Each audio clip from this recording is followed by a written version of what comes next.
टुंग टुंग का साया एक गांव था। वहाँ के लोग सीधे साधे और मेहनती थे, पर एक बुरी आदत थी। वो लोग हर रात चुपचाप जंगल में जाते और वहाँ से लकड़ियाँ काट कर लाते। दिन में सरकार का डर, पर रात में सिर्फ कुल्हाड़ियाँ और लालच। एक रात दो गांव वाले कुल्हाड़ी लेकर जंगल में घुसे। घनी झाड़ियों और ऊंचे पेड़ों के बीच वो एक भारी तने पर नजर डालते हैं। एक लंबी लकड़ी जो बाकी लकड़ियों से बिल्कुल अलग दिख रही थी। उस लकड़ी पर धारियां थीं, मानो वो सांस ले रही हो। अरे देख, ये लकड़ी तो खुद ही जमीन पर लेटी है, काटने में टाइम नहीं लगेगा। हिप हॉप ने कुल्हाड़ी उठाई। तभी एक आवाज आई, बहुत धीमी लेकिन कानों के पार जाती हुई। टंग टंग टंग। सब ठिठक गए। सकूरा ने इधर उधर देखा लेकिन कोई नहीं था। फिर वही आवाज, इस बार तेज। टंग टंग टंग। हिप हॉप के पैर थरथराने लगे। भूत है क्या? ये सकूरा फिर भी आगे बढ़ा और कुल्हाड़ी से उस पर वार किया। ची छा एंग। सकूरा के कुछ चीज अगर लगी और वो गिर गया। हिप हॉप भगा, झाड़ियों में ढंसते चले गए, लेकिन हिप हॉप भी उस रात वापस नहीं आया। अगली सुबह गांव की चौकीदार, जो हमेशा साहसी माना जाता था, उसको खबर मिलती है दो लोग जंगल में गए थे, लकड़ी काटने लौटे नहीं। चौकीदार के चेहरे पर चिंता थी, कहीं जानवर तो नहीं। उसने सोचा वो जंगल के पास तक जाता है, लेकिन वहाँ जैसे ही कदम रखती है कुछ सुनाई देता है। टंग टंग। सुनते ही उसके पैर कांपने लगे। वो पीछे हट जाता है। पूरे गाँव में चर्चा थी, लकड़ी खुद चलने लगी है। जिसने भी उसे काटा वो गायब हो गया और अब लोग उस आवाज को टंग टंग कहने लगे थे, क्योंकि वो आवाज रात के अंधेरे में चारों ओर गूंजती थी। टंग टंग टंग। बूढ़े लोग बोले, ये लकड़ी नहीं, कोई रक्षक है जंगल का। अब कोई भी जंगल नहीं जाएगा। अब गांव के लोग रात होते ही अपने दरवाजे बंद कर लेते। बच्चों को बाहर खेलने से रोक दिया गया और टंग टंग की आवाज हर रात गूंजती रहती। धीरे, फिर तेज और फिर बिल्कुल करीब। एक लकड़हारा जो इन अफवाहों पर विश्वास नहीं करता था, पुष्पा, वो बोला, मैंने तो अपनी जिंदगी जंगल में ही काटी है। आज भी जाऊंगा, लकड़ी लाऊंगा, देखता हूँ कौन रोकता है। रात को वो अकेला जंगल में गया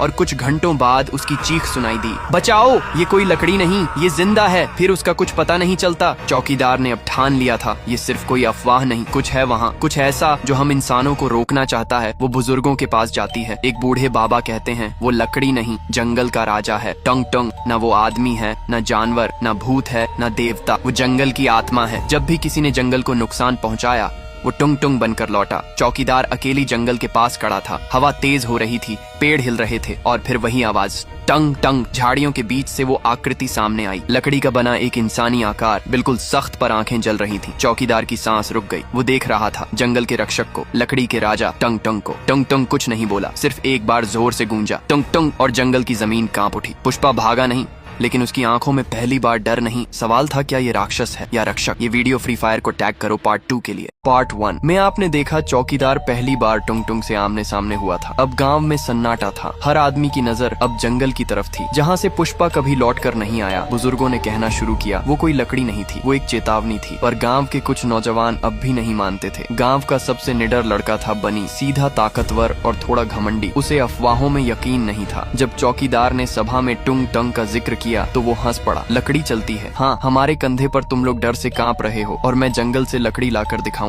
उसके साथ दो और लड़के थे, रेड क्रिमिनल और ब्लू क्रिमिनल। तीनों ने ठान लिया, रात को जाएंगे, लकड़ी काटेंगे और सारे गांव को दिखाएंगे कि डर सिर्फ दिमाग में होता है। रात 1 बजे बनी, रेड क्रिमिनल और ब्लू क्रिमिनल कुल्हाड़ियां लेकर जंगल में दाखिल हुए। हवा बहुत हल्की थी, लेकिन जंगल अजीब तरह से शांत था। कोई झींगुर नहीं, कोई पत्ता नहीं हिल रहा था। उन्होंने एक पेड़ दिखा, बाकी पेड़ों से अलग। उसका तना ज्यादा गहरा और सीधा था। बनी ने मुस्कुराकर कुल्हाड़ी उठाई। देखो, ये खुद ही जमीन पर गिरा है, काटने में टाइम नहीं लगेगा। रेड क्रिमिनल ने धीमे से कहा, भाई कुछ ठीक नहीं लग रहा। बनी ने कुल्हाड़ी चलाई। चांग आवाज पेड़ की नहीं थी, कुछ और था। गूंज जैसी पेड़ से एक अजीब सी गंध आई, सीलन और गीली मिट्टी जैसी, मगर उससे भी भारी। पेड़ के पीछे से कुछ सरसर आया। ब्लू क्रिमिनल ने, कुछ नहीं। फिर अचानक जमीन हिलने लगी, हल्का लेकिन साफ, और फिर टंग टंग। तीनों रुक गए। किसी के चलने की आवाज जैसे पास आती जा रही हो, पर दिखाई कुछ नहीं दे रहा था। भोलू ने मुंह से निकाला, ये वही आवाज है। बनी गुस्से में बोला, कहाँ है तेरा टंग टंग, आजा कुल्हाड़ी खा। लेकिन तभी झाड़ियों के बीच एक लकड़ी जैसा इंसानी आकार नजर आया। छाया में उसकी रेखाएं दिख रही थीं। उसकी चाल धीमी मगर भारी थी, जैसे हर कदम पर मिट्टी भी सोच रही हो कि किसे बचाए। बनी ने डर को छुपाते हुए कुल्हाड़ी फिर से उठाई, लेकिन हाथ कांप रहा था। ब्लू क्रिमिनल और रेड क्रिमिनल पीछे हट गए। टुंग टुंग कुछ नहीं बोला, वो बस खड़ा था, लेकिन उसके आसपास की बेलें धीरे धीरे जमीन से उठने लगी। एक बेल ने रेड क्रिमिनल के पैर को छुआ और भोलू जोर से चीखा। उसकी त्वचा पर फफोले से उभरने लगे। बनी भागने लगा। ब्लू क्रिमिनल ने खींचने की कोशिश की, लेकिन वो गिर पड़ा। कुछ मिनट बाद तीनों गायब थे। अगली सुबह गांव के बाहर 3 पेड़ उगाए थे। उनकी छाल पर 3 नाम खुदे थे, बनी, रेड क्रिमिनल,